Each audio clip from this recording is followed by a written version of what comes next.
Thank you and welcome everybody. Thank you for joining us virtually today. Site Education Day is always one of my favorite events for the year, so I can't wait to return to face-to-face and see you all and celebrate soon.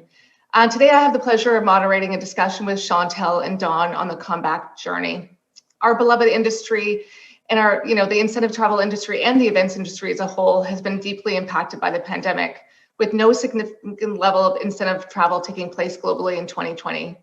At the start of lockdown, we saw lots of corporations postponing but not canceling their 2020 incentive programs. Now we've fast forwarded 8 months and many of us had to make the hard decisions for their programs. Do they postpone to early 2020, late 2021 or 2022? Or do they just award qualifiers in different ways? Our hotels, cruise lines, airlines, and DMCs are all trying to support their clients by providing up-to-date information on health and safety protocols that have been put in place. But overall, the corporation's exposure to risk remains high and the ability to make decisions on scheduled incentive programs unfortunately remains low. But now is not the time to focus on the negative, but to look towards the comeback. I actually just received this postcard in the mail from Al High the other day. It says, "We got this. The comeback is always stronger than the setback." Today's program flyer stated 3 key takeaways. We're going to reunite, refocus, and reimagine. I'm using these to help us guide our conversation with Dawn and Chantal. We'll talk about what we're doing now to reunite our teams virtually, discuss how we are refocusing our efforts closer to home, and look to the future of reimagining incentive travel. So without further ado, please allow me to introduce our guests. Chantal Stirk-Nadeau arrived at Destination Canada in 2017 with an intrepid spirit and an open mind. For nearly 18 years before joining DC, Chantal fostered deep relationships across Canada and around the world in her role as the Senior Vice President of Tourism Winnipeg. As a leader, Chantal has proven track record for consistency, authenticity, and unabashed Canadian pride. Chantal brings these qualities to her role as Executive Director of Business Events at Destination Canada. She manages a team that leverages Canada's economic sector strengths to attract global business events to Canada. Working within their global sector framework, Chantal and her business development team educate and inspire international organizations as to the inherent value of leveraging Canadian intellectual capital to host business events in Canada.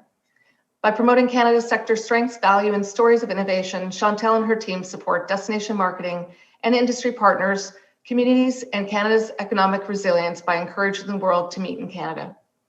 Some defining moments in Chantal's career, including the creation of a master tourism plan for the city of Winnipeg, an integrated tourism development model that has since been adopted globally as a best practice in destination management. In 2014, Chantal completed the Certified Destination Management Executive designation from Purdue University. Welcome, Chantal. Very much. Don is the manager of meeting and event management for Canada Life. He brings 30 years of meeting planning experience and recognized leadership in strategic planning and education. He has a private sector experience, having managed planning teams at Ingram Micro and Canada Life. Public sector experience as manager of special events for the City of Kitchener, teaching an event management curriculum development at Conestoga and Fanshawe, and a consulting background in public sector event development. Don currently sits on several industry groups working on the response to COVID-19. Don is married with 3 children, 2 grandchildren, a dog named Lola, and 2 horses, and in his spare time, he does renovation work. Don is a very good friend of mine for over 30 years, and I keep trying to convince him to come do some renovation work at my own home, but he's so declines thus far. But when he runs out of project, he knows he can come here. So before we begin, we would welcome any questions. You can submit the questions to our guests throughout the presentation using your Q&A feature. We want the next 40 minutes to be beneficial to you, so I encourage questions. So Don, let's start with you. What is Canada's Life current outlook on what face-to-face meetings and incentive travel will return? Well, Jen, I think our outlook is probably pretty similar to most organizations. We are gearing towards a return to face-to-face meetings in some way, shape, or form by September of 2021. I think a lot of as we all know, there's a lot of variables. We have a very detailed back to face-to-face meeting strategy, but certainly the driving force initially is going to be, vaccine, regional conditions. I think it's safe to say that we'll probably start off with a hub and regional type of strategy. Initially, that seems to be where there is much more of a comfort level. Our research has shown in terms of people willing to travel. But there is no doubt we will be back to face-to-face meetings soon. Great, thank you. So Dawn, in the meantime, how are you kind of reconnecting all of your, qualifiers and your employees with events in 2020 and early 2021? Yeah, I think I'm going to use the overused term right now. We're pivoting to virtual meetings. I think we're probably all a little tired of the pivoting to virtual meetings, and but that's the reality. I think what's important to note, though, is virtual meetings are here to stay. They're going to be a continuing part of the meeting landscape moving forward. So we've dropped pivoting, and we are now using the term that we are transitioning to a virtual meeting strategy. We're very fortunate within our organization that we've been able to centralize, for the most part, the virtual strategy within the meeting and event management team. And that has allowed us to create what we're calling a virtual center of excellence within our team. We have a core team of 4 of our planners who are becoming subject matter experts, if you will. And we're in the process of skilling up the rest of our team. Our strategy is really focused on 2 areas. The first is research and development. And through that, we're talking about looking at platforms so that we can recommend the best delivery platform based on a team strategy. We're looking at all the various hybrid options so that when we get back to those face-to-face meetings, we're able to seamlessly integrate hybrid meetings into that meeting design mix. We've developed best practice guides, training, coaching guides for presenters. In fact, the girls spent some time with me yesterday making sure I was doing everything proper for today's session. The second piece we're working on is the actual delivery, and we have 3 models that we're working on. We do training and consulting on the various lines of business for meetings that they're going to produce using things like Teams or Teams Live. We actually produce meetings ourselves on similar platforms where we handle all of the back-end production side. And then the third delivery model we have is where we project manage, where we bring a third-party AV partner in to support the meeting design. So that's our strategy. But my last comment on that is going to be every single meeting we have with a client starts off with the phrase, I want this to be as close to a face-to-face meeting as experience as you can create. So there's no doubt there's an appetite to get back together again. Absolutely. Chantal, do you see the return to face-to-face? Does that sound similar to the data that you're seeing? Absolutely. I think, even our mandate really is to go after association conferences as well as corporate meetings and incentive trips and travel. When we look at all 3 of those segments, the desire, I think, is there on all 3 of those segments. What we notice is the timing is quite different, though. So as the associations right now are really moving into how to really maximize, as they need those conferences to return as fast as possible as their revenue generator. Those conferences are revenue generators for their operating. That's a different model to then looking at the corporate meetings and incentive trips where their expenses in terms of a bottom line. So what we've been hearing is while the associations have desire to educate and a need to get back faster, the incentives are still very much excited to get their people back up. They have, programs that they have been holding on to, the qualifiers for this last year. they're the ones that are, I think, having a little bit more of a difficult time because they know that those trips are very memorable, and they want to get back to those face-to-face components, whether they can celebrate and enjoy those times. The corporate meetings, depending on what market we're hearing from, are very different. Some of them because they have travel regulations and restrictions that are a lot more hindering in terms of moving forward with those meetings, as Dawn was saying. But finding that they're pivoting or being transitioning quite well to what is happening around them as they understand that whether they have sales forces, they need to get back in front of the clients and they know the value of face-to-face. So we do, if I kind of will pull myself back and just look at over the last 3 or 4 months, we have been holding several different focus groups with all those types, whether it's the association, the corporations, and the incentive accounts that are international. And, one thing that we've been noticing over and over is they've all said, all 3 groups, to say, yes, they're waiting for that face-to-face to come back. But really, the international incentive planners are now, as we know, the international market is remaining domestic. So everybody is remaining, back to what Dawn's saying, they're finding their little hubs, their ecosystem in a smaller spot, their regions, closer to home. And understandably. And I think the research also that we looked at was when they are looking at whether they're researching or planning or in that dreaming phase of what they can do, they really are looking at the questions from our end is 22 and beyond. So everything between now and over the next, I would say, 18 months has really been our partners in each city that are really focusing a lot on that regrouping, rebooking, rescheduling. But it is similar to what Dawn's saying, that a lot of those businesses are still looking to create some face-to-face in 2021. So fingers crossed on the vaccine, fingers crossed on a lot of other scenarios that we've been planning in terms of borders opening.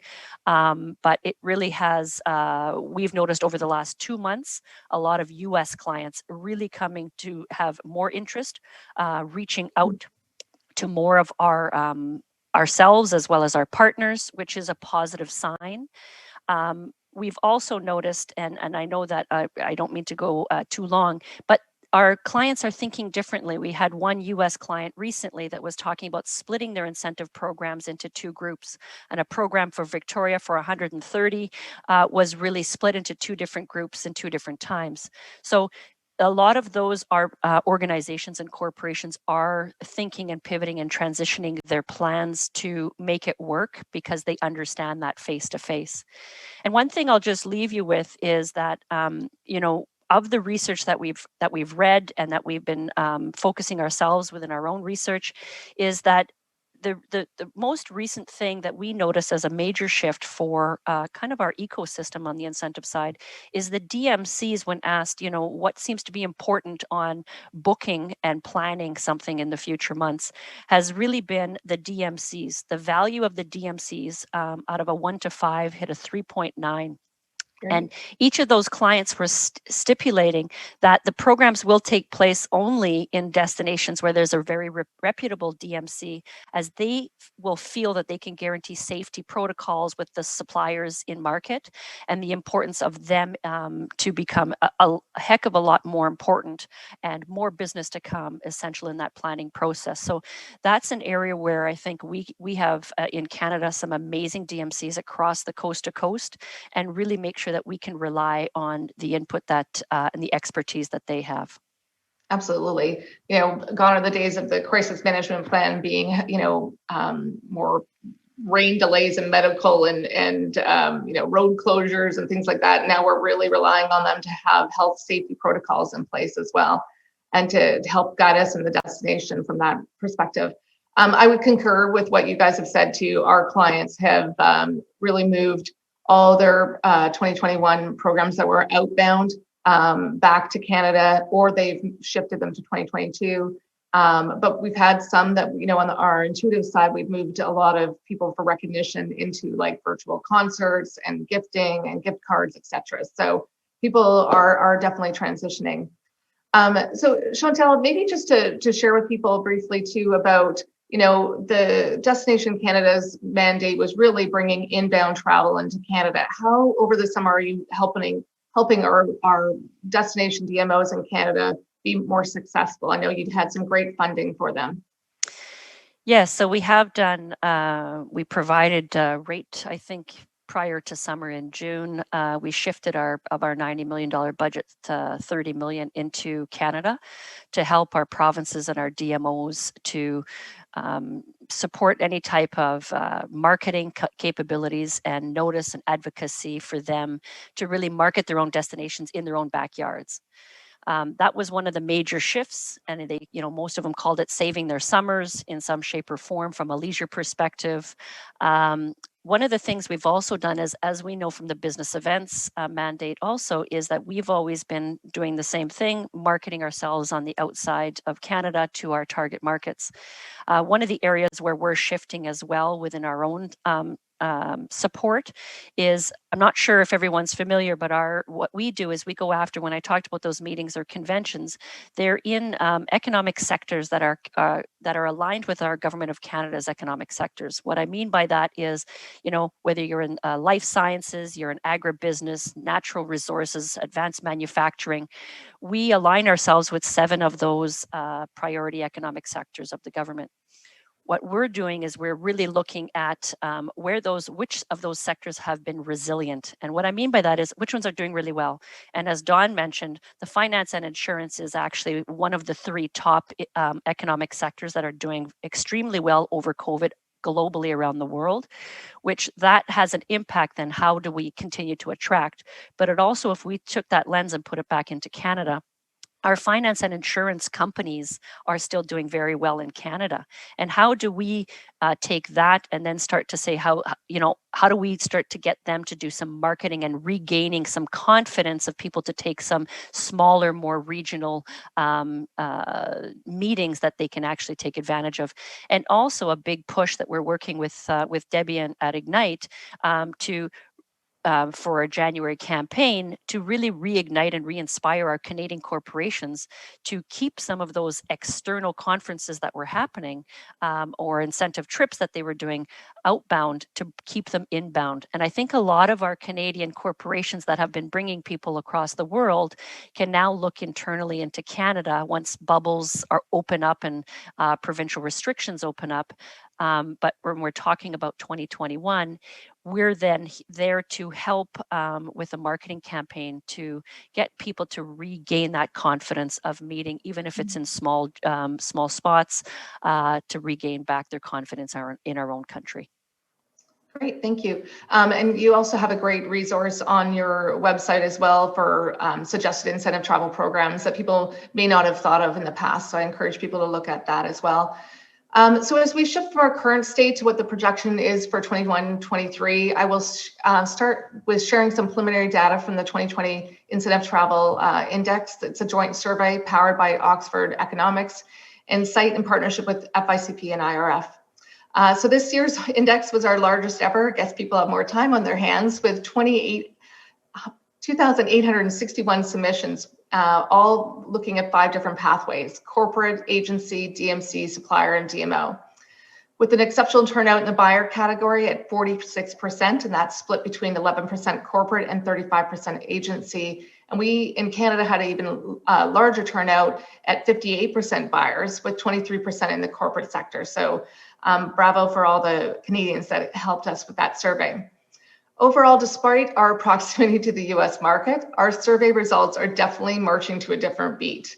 Overall, we were much closer to the Western European overall sentiment around incentive travel and recovery. With our projected activity level for incentive travel in 2021 to be 44%,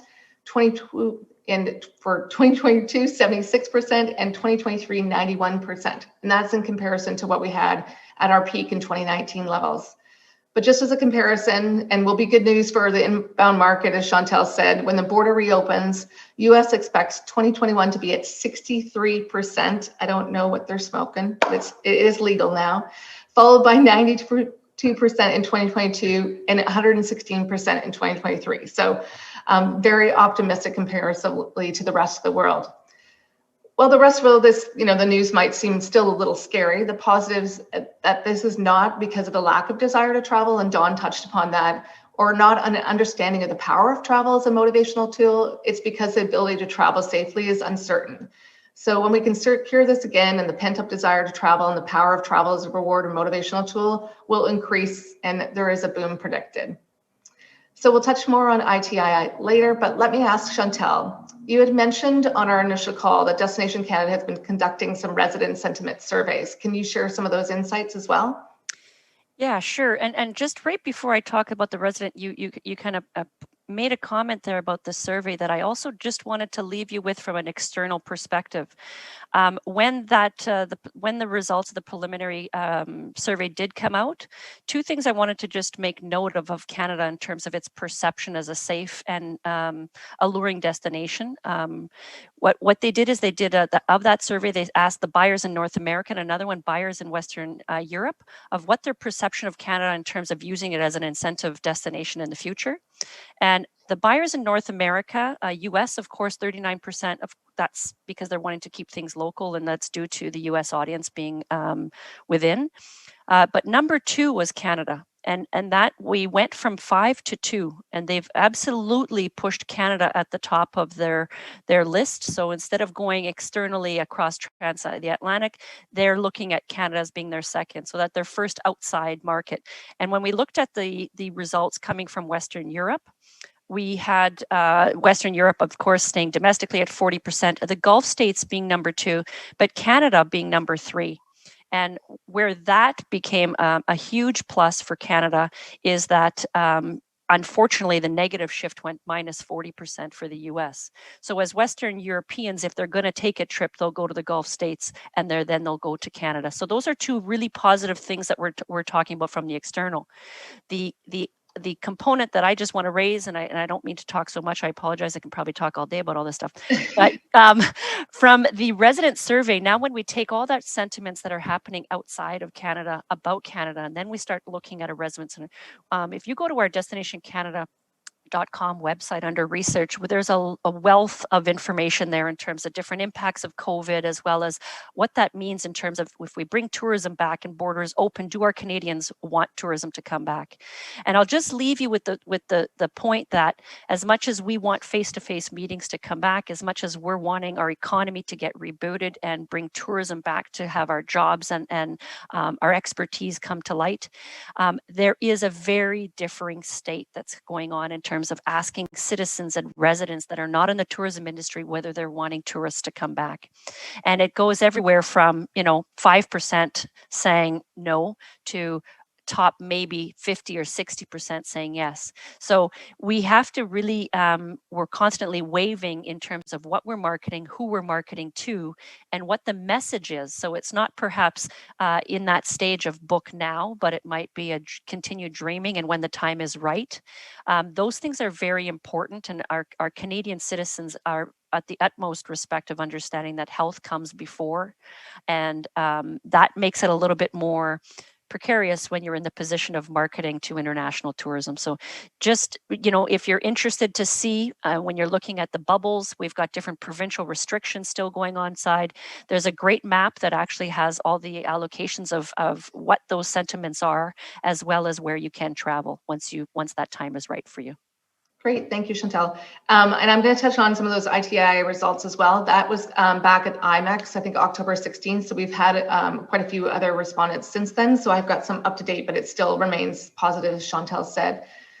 So Dawn, I know you've been, like you touched on, transitioning to help your internal clients return face-to-face, and you've had a few of us on your task force. Can you talk about what your task force is focusing on? Sure. We put together a task force with a number of industry partners, as Jen has mentioned, several who I'm sure are on attending this conference today. And we really needed to develop a blueprint for our organization on how do we turn to face-to-face meetings. And it was really focusing on return to safe physical meetings. Our task force had 3 overarching principles, and as Chantal alluded to, health and safety first and foremost. The second principle was that regional mandates supersede any policy that we may develop as an organization. And the third, and this is one that will probably bring a bit of a smile to all the planners out there, is that all programs have to be designed in partnership with meeting and event management to ensure that guidelines around health and safety, about physical distancing, about how to use what type of space is available to us, are all integral parts of meeting design, which is a bit of a shift for a lot of planners. I know sometimes you get handed an agenda and make it fit. Now we have organizational guide direction, if you will, that we need to be part of those discussions prior to sourcing. We came up with really 5 recommendations. And the first is the development and enforcement of a risk assessment tool. The second being the development of a Canada Life meeting health policy based on 3 principles: detection, prevention, and response. The third recommendation is a very comprehensive communication strategy. We realize how important it is that attendees are aware of all the steps that are being taken to ensure that there is a safe and healthy environment within which they can meet. The fourth is the application of meeting design guidelines around physical distancing, around food and beverage, and as I mentioned, around agenda design. That's, I won't get into those specifically because it's very granular, but certainly those are very important pieces that we need to ensure create that safe meeting environment. And I must say that so much of it is perception. We have to ensure people are worried about what they don't know. So a lot of our strategy is really focused on communication and showing that we can meet in a safe and healthy environment. And the final one, once again, is ensuring that there's budget dollars allocated for COVID-related costs, whether they're additional costs for AV virtual meeting support. We need an inordinate amount of space to hold a small number of people. So what are the impacts on things like that from a space rental perspective? The strategy is we feel it's very well. Everybody knows that as situations change, as vaccines and strategies develop, that any strategy has to be fluid and easily adaptable. When Chantal was talking about, some renewed importance, if you will, around DMCs and DMOs, we have discovered through this process that certainly DMOs are critically important because they probably have a better understanding of regional conditions where we're looking at meeting. So I anticipate we'll be working much more closely with a lot of our DMO partners as we start to initiate this blueprint. And this document, as I said, is a blueprint. It's something that we will share with all of the partners that we're working with. And we think it gives us a pretty good approach to getting back to meeting face-to-face, Jen. Great, thank you, John. You really touched upon something I think is important, which is at this time, one of the positive is that we are elevating the event planners role, that you've seen how they've helped move and save their companies money over time, but also that they've been adaptable. And so I think that's a great opportunity for the industry as whole, as well as partnership and communication it's key. Just going back to the ITII, first off, look at how COVID has impacted incentive travel professionals. 72% have had reduced budgets, 69% have reduced salaries or benefits, 61% have laid off or reduced staff, 36% have altered to other categories such as cash and gift cards, and 48% made use of government support, which is even higher in Canada with 60%.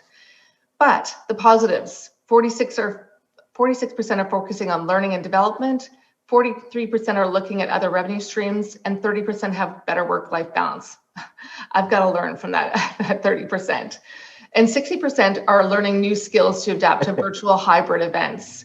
Dawn, just sticking with you for a minute, can you talk about, what your short-term, I know we're, as your partner, I work with you on bringing the US programs back closer to home, but what else about your future programs are you looking at in the hybrid way? Well, I think we spoke earlier about a hub and a regional approach to meetings. We will see a lot more of that, and I'll tell you, this whole situation has created a lot of new opportunities, if you will. And it's not just from skill development, but from a program perspective, hybrid meetings are something that we're actually very excited about.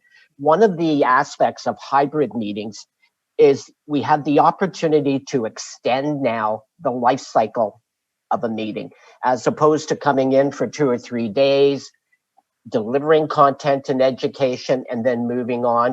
A hybrid strategy is allowing us to extend that life cycle. We're creating more on-demand content. We're looking at developing collaboration hubs post-meeting, so that after the meeting, we set up a series of hubs where people can go back in and discuss what they saw. The key and probably the most challenging component is we want to make sure that the value for those that are there face-to-face at a hybrid meeting is worthwhile in terms of them showing up. So we're working through some ideas on what's the added value of being there face-to-face. Yeah, no, I definitely think that our attendees are definitely going to hold us accountable. It has to be worth the inconvenience of travel for the short term. So back to incentive travel and just the attitude of buyers. 48% and 60% in Canada are still committed to incentive travel, according to the index, but believe it has to be adapted to reduce risks. 25% committed to the similar type of programs, and 21% feel that they actually have to go back and re-justify the program based on its merits.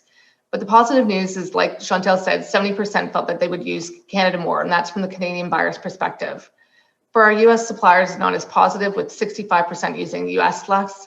Caribbean and Western Europe gained some increased use as a result, and South America is also seeing a plummet of 41%.